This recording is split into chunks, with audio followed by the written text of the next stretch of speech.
Hay algo que se menciona en las tradiciones más antiguas y que la iglesia medieval intentó ocultar y que hoy, en pleno siglo XXI, sigue pasando. Personas que despiertan con marcas en el cuerpo, con sueños que no parecen sueños, con la sensación de que alguien los visitó en la noche, alguien que no era humano. Se llaman incubos y súcubos, demonios, espíritus, entidades que se alimentan de la energía sexual, que ofrecen placer a cambio de algo que no te dicen al principio. Y cuando quieres terminar la relación, ellos no aceptan. Porque no es un juego, no es una fantasía. Para quienes lo han vivido, es una pesadilla de la que no se puede despertar. El placer se vuelve adicción. La compañía se vuelve obsesión. Y la entidad que al principio parecía un sueño, se convierte en una sombra que no se va. ¿Qué les parece, amigos, si hoy escribimos una página más en este diario paranormal?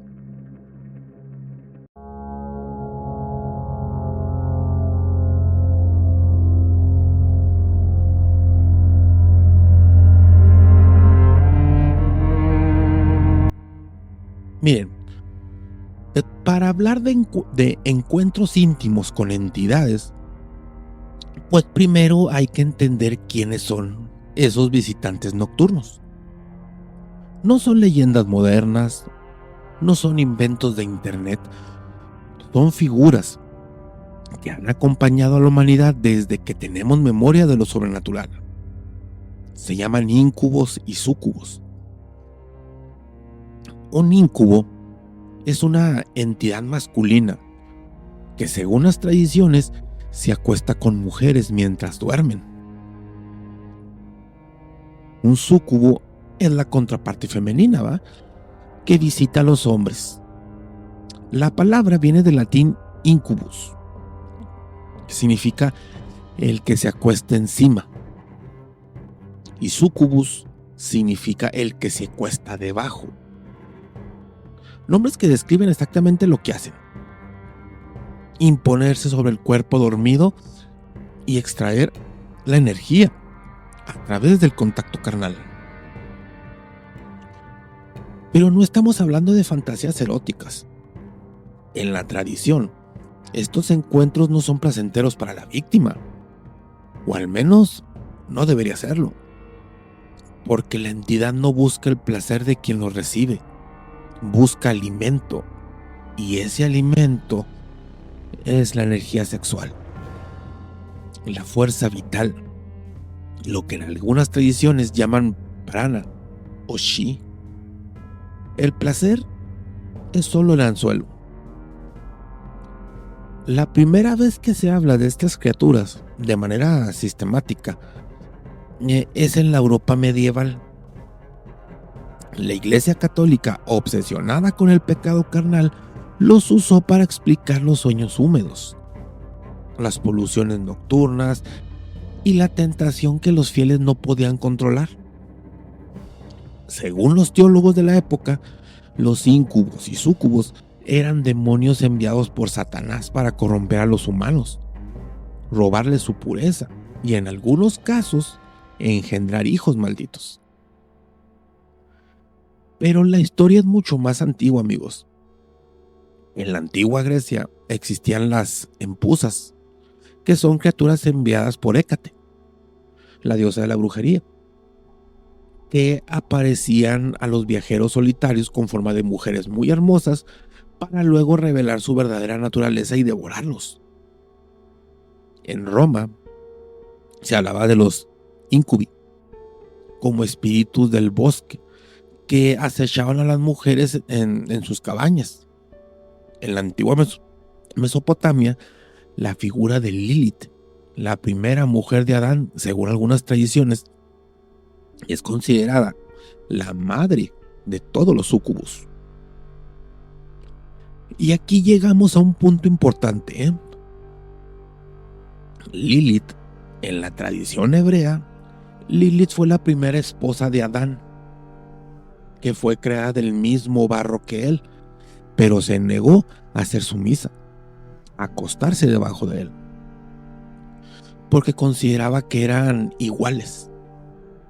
Cuando Adán intentó forzar a Lilith, pues esta pronunció el nombre inefable de Dios y voló lejos del Edén. Se instaló en una cueva junto al Mar Rojo, dicen, donde se convirtió en la madre de cientos de demonios. Y según las leyendas, su especialidad es visitar a los hombres mientras duermen para tener hijos con ellos. ¿Es coincidencia? No, porque Lilith no es la única. En la tradición islámica existen los jinn, que también pueden tener relaciones con humanos. En la tradición hindú, los Betala y los Yakshini, que son espíritus que se alimentan de energía sexual.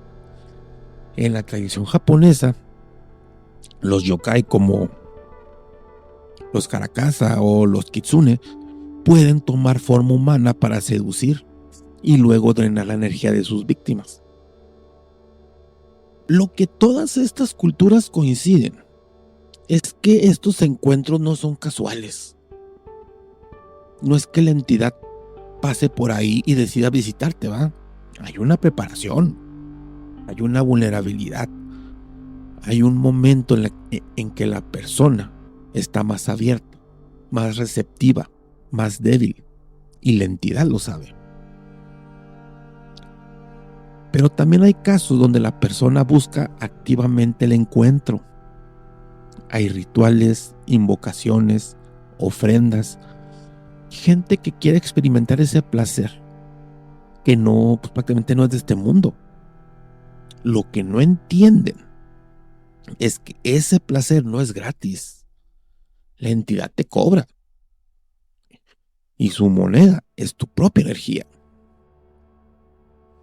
En la antigua Europa, los teólogos debatían sobre si los íncubos y súcubos podían engendrar hijos. La respuesta para ellos era sí. Pero no era un hijo humano. Era algo híbrido, algo maldito, algo que la iglesia llamaba cambión. Y según las leyendas, de esas uniones nacieron algunos de los magos más poderosos de la historia. Merlín, según algunas versiones, fue hijo de un íncubo y una monja. Hoy, en el siglo XXI, estos encuentros siguen reportándose, no en libros de teología, sino en foros de ocultismo, en testimonios de personas que no se atreven a contarlo a sus familias, en consultas de brujos y curanderos. La mayoría son casos de parálisis del sueño, ¿eh? De sueños vívidos, de alucinaciones, ¿cómo se dice? Hipnagógicas o algo así, creo. Pero hay casos que no encajan, ¿eh? Personas que despiertan con moretones, con marcas y mordidas, con rasguños que no pueden explicarse. Personas que sienten que alguien está acostado a su lado, pero no hay nadie. Personas que escuchan susurros en la oscuridad, que dice su nombre, que los llaman. Miren, en el próximo bloque vamos a adentrarnos en estos testimonios. Vamos a escuchar lo que quienes han vivido estos encuentros, pero también vamos a ver lo que pasa después. Porque el placer es solo el principio. Lo que viene después es lo que nadie cuenta.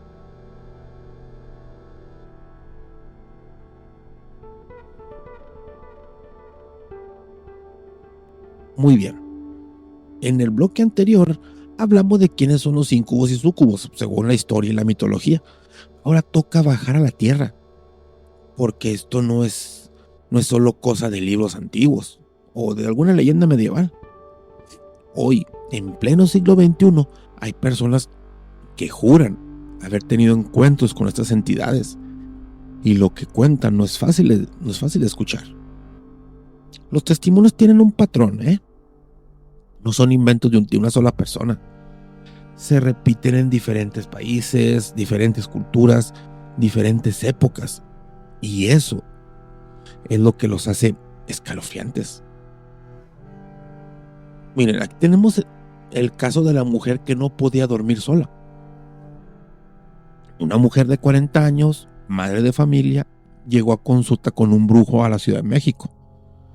Contó que desde hacía meses sentía que alguien se acostaba a su lado por las noches. Al principio pensó que era su imaginación, pero luego empezó a sentir peso en el pecho, una presencia que la inmovilizaba. No podía gritar, no podía moverse, solo sentía. Con el tiempo, la presencia se volvió más atrevida. Empezó a sentir caricias, besos y luego encuentros íntimos con ella, que los cuales pues obviamente no deseaba, pero que su cuerpo no podía rechazar. Despertaba con moretones, con marcas de mordidas, con una fatiga que no se quitaba con nada. Su salud se deterioró, su matrimonio se rompió porque su esposo ya no dormía con ella, porque tenía miedo de su propia cama. El brujo le dijo que tenía un incubo, y llevaba meses alimentándolo sin saberlo, porque cada vez que ella sentía miedo, cada vez que se resistía, la entidad se fortalecía. Le hizo una limpieza, selló su cuarto y le enseñó un ritual para protegerse. La mujer mejoró, pero meses después volvió. El incubo había regresado, porque según el brujo, una vez que una entidad prueba tu energía, no es tan fácil que la suelte. Ahora tenemos otro caso, el hombre que buscaba placer y encontró obsesión.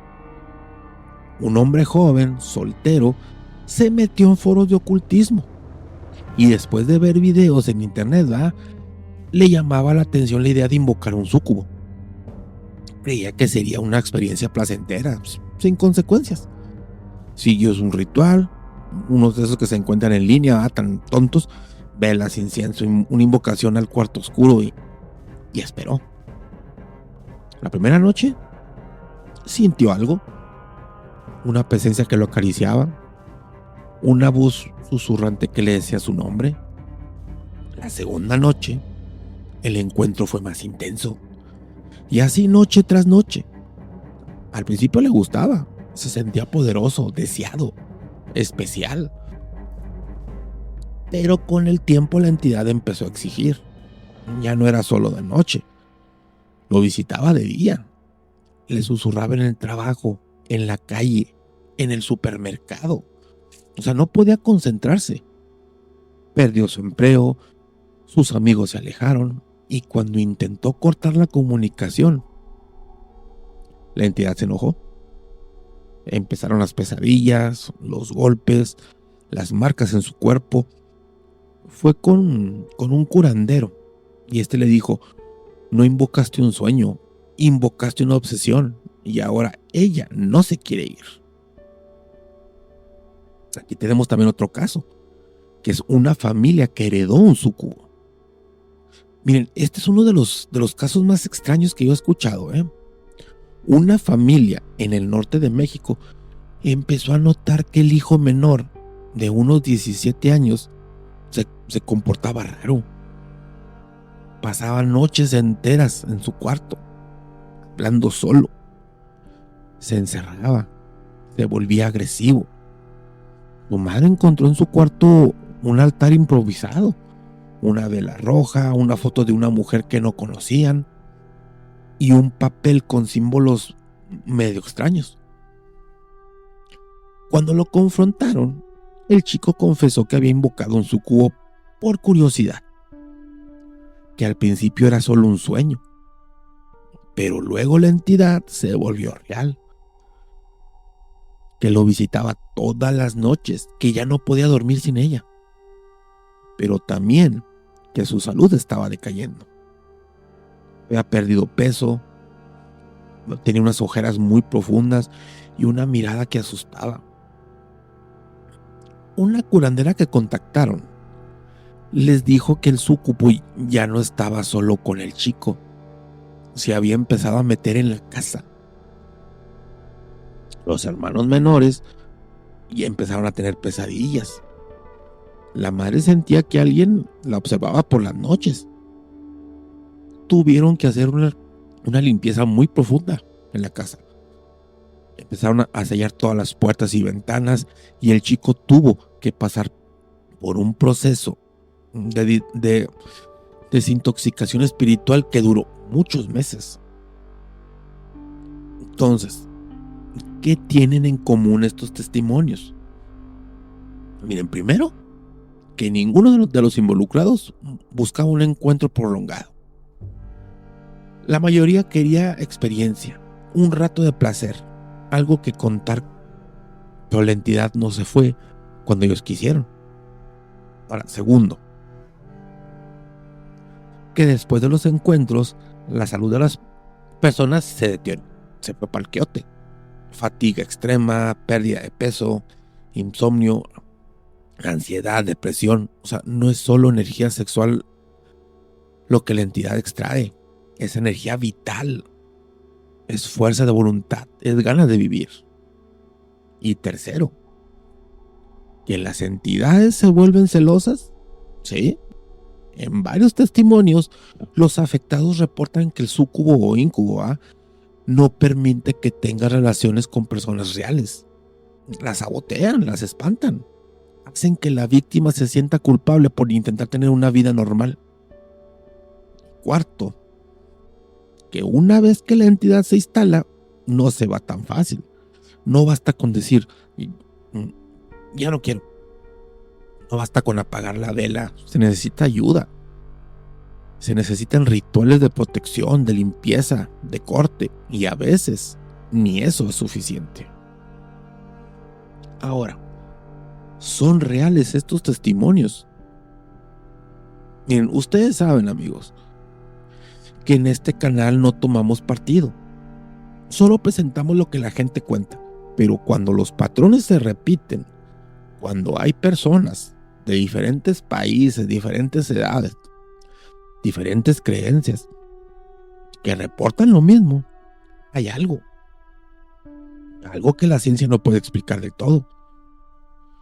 Mira, en el siguiente bloque te voy a hablar del peligro real, de lo que pasa cuando la entidad no se quiere ir, y de cómo se puede romper el vínculo, y de por qué a veces la única salida es enfrentar a la entidad cara a cara.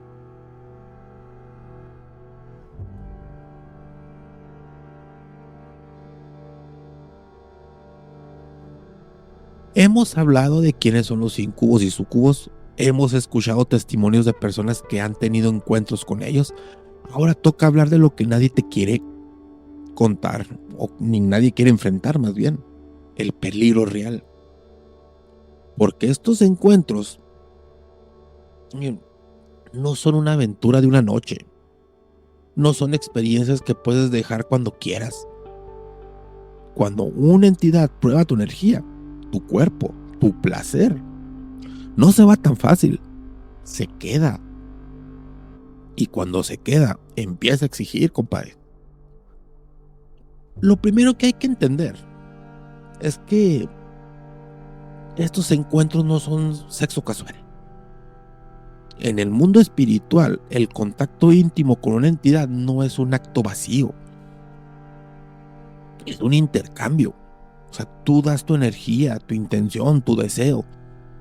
La entidad da placer, compañía o una sensación de poder. Pero la balanza no es pareja. Porque mientras tú das algo que no recuperas, la entidad da algo que no le cuesta. Y cuando quieres terminar el trato, no acepta. Los que saben dicen que estos encuentros pueden convertirse en un pacto sin que tú lo sepas. No firman ningún documento, no dicen ninguna palabra mágica, pero la entidad interpreta tu aceptación como un acuerdo. Tú me das placer, yo te doy energía. Y cuando quieres cancelar, ella te recuerda que aceptaste, que no hay devolución, o sea, que el trato es para siempre. Entonces, ¿qué pasa cuando el vínculo se vuelve obsesión? Los testimonios son escalofriantes. Personas que no pueden dormir sin la visita nocturna, que sienten que algo falta cuando la entidad no llega. O sea, que prefieren la compañía del espíritu a la compañía de los vivos. La entidad se vuelve celosa, no permite relaciones humanas, sabotea citas, aleja amigos, hace que la víctima se sienta culpable por intentar tener una vida normal. Uno de los casos más documentados es el de una mujer en Europa que vivió 20 años con un incubo, creo 25. O sea, 20 años, güey. Él llegaba casi todas las noches. Ella se acostumbró, aprendió a vivir con las marcas, con el cansancio, con la sensación de que algo lo observaba todo el tiempo. Pero cuando quiso casarse, cuando conoció a un hombre real con quien quería formar una familia, el incubo se volvió muy violento. No la dejaba dormir, la golpeaba en sueños, amenazaba con desvivir a su prometido. O sea, tuvo que acudir con un sacerdote especializado en exorcismos. Que le dijo, no es un simple espíritu, es un demonio que te ha atado durante décadas y no se va a ir sin pelear. El otro peligro, quizás el más grande, diría yo, es el deterioro de tu salud. No es casualidad que todas las personas que reportan estos encuentros terminen agotadas, heridas, con ojeras, o sea, bien fregadas. Porque la entidad no solo toma energía sexual, toma energía vital. Y esa energía no se recupera con una buena noche de sueño. Se necesita tiempo, cuidado y muchas veces intervención espiritual. Hay casos de personas que terminan en el hospital sin que los médicos encuentren una causa física. Fatiga crónica, anemia inexplicable, depresión resistente a tratamientos. Y cuando por fin confiesan lo que les pasa, cuando hablan de las visitas nocturnas, muchos médicos los descartan como enfermos mentales. Pero los que saben, o sea, los brujos, los curanderos, los chamanes, sacerdotes que han visto esto antes, reconocen los síntomas. Porque no es la primera vez. Y no será la última, ¿verdad? Ahora, ¿se puede romper el vínculo? Sí, pero no tan fácil. Y no es seguro hacerlo solo. Miren, los que sabemos recomendamos lo siguiente. Primero, reconocer el problema. Muchas personas pasan años negando lo que les pasa. Tienen miedo de que los llamen locos. Pero primero, no aceptes que hay una entidad. No puedes hacer nada para quitártela de encima. Ahora, segundo, buscar ayuda profesional. O sea, no cualquier brujo pedorro, no cualquier sacerdote. Alguien que tenga experiencia con este tipo de casos. Porque no es lo mismo una limpieza común que romper un vínculo de años con una entidad que no se quiere ir. Ahora, tercero, protección del espacio. O sea, sellado de puertas y ventanas, velas de protección, oraciones o invocaciones específicas. La entidad se alimenta de tu energía porque tiene acceso a ti. Entonces hay que cerrarle la puerta. 4. Corte energético. Hay rituales para devolverle a la entidad su energía y recuperar la propia, ¿verdad? No es como apagar un interruptor. Es un proceso que puede llevar días, semanas. Incluso me ha tocado ver que meses. Ahora, quinto, acompañamiento. Las recaídas son muy comunes, mucho. La entidad puede intentar regresar cuando la persona está débil, cuando tiene un mal día, cuando baja la guardia. No es una batalla que se gana una sola vez, es una guerra que se gana todos los días. Ahora, ¿por qué la gente busca estas experiencias? Esa es la pregunta que cierra todo. Algunos por curiosidad, otros por vacío, otros porque creen que el placer espiritual es mejor que el placer físico. Otros porque han escuchado que estas entidades pueden dar poder, dinero, suerte. Pero lo que no entienden es que el poder que dan lo cobran. Y la moneda casi es siempre tu vida. Porque al final, amigos, no hay encuentro gratuito con una entidad. No hay placer sin precio. Y si alguien te ofrece una noche de placer a cambio de nada, es mentira. El cobro llega después, cuando menos lo esperas, cuando ya no puedes devolver lo que diste.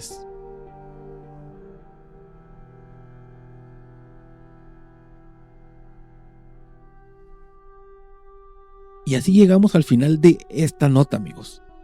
Incubos y súcubos, esas entidades que visitan en la noche, que ofrecen placer, que se alimentan de su energía, de tu energía, no son leyendas medievales, no son cuentos para asustar niños, son parte del mundo espiritual que muchos prefieren ignorar. Pero como vimos, no es un juego, no es una fantasía. Quienes han tenido estos encuentros tan desagradables, ¿verdad? Quienes han vivido la obsesión, el cansancio, las marcas en sus cuerpos, la pérdida de salud, saben que el placer tiene precio y la entidad siempre cobra. Porque no hay solo una noche, es un vínculo. Y cuando la entidad se instala, no se va fácil. Hay que enfrentarla, hay que cortar la conexión, hay que recuperar lo que se perdió y a veces, neta, ni eso es suficiente.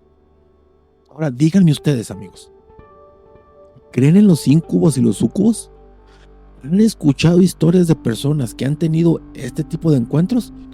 ¿O creen que todo es producto de la mente, de sueños vívidos o parálisis de sueño? Déjame en los comentarios. Y si llegaste hasta acá, ya te la sabes. Suscríbete, activa la campanita y comparte esta nota con alguien que necesita entender que el placer, que no es de este mundo, puede convertirse en una prisión que no tiene llave. Porque esto es el Diario Paranormal. Nos vemos en la próxima. Si es que la entidad te deja dormir.